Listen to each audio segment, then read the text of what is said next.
9 divided by 3, then times 3 times 1.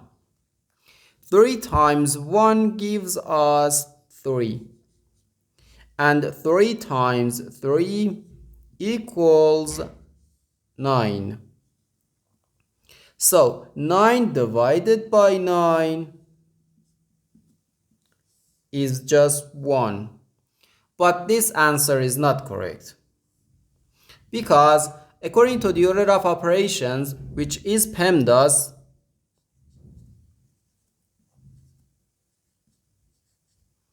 P stands for parentheses, E stands for exponents, M and D stands for multiplication and division, A and S stands for addition and subtraction.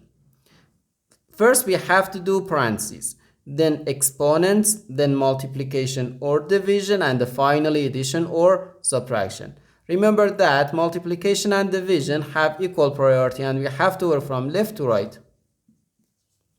And the same applies to addition and subtraction. In this expression, we have one division, one multiplication, and the one parentheses. Inside this parentheses, we have one multiplication.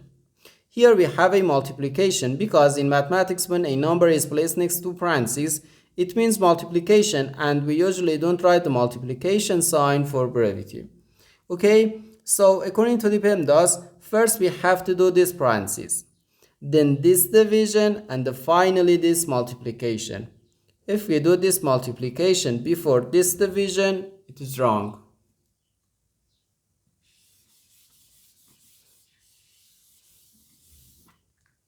So first we have to do this parentheses.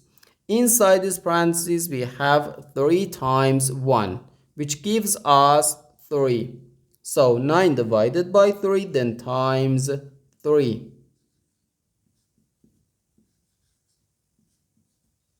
Now we have one division and one multiplication. As I said, multiplication and division have equal priority and we have to work from left to right. So here, first we have to do this division. 9 divided by 3 gives us 3.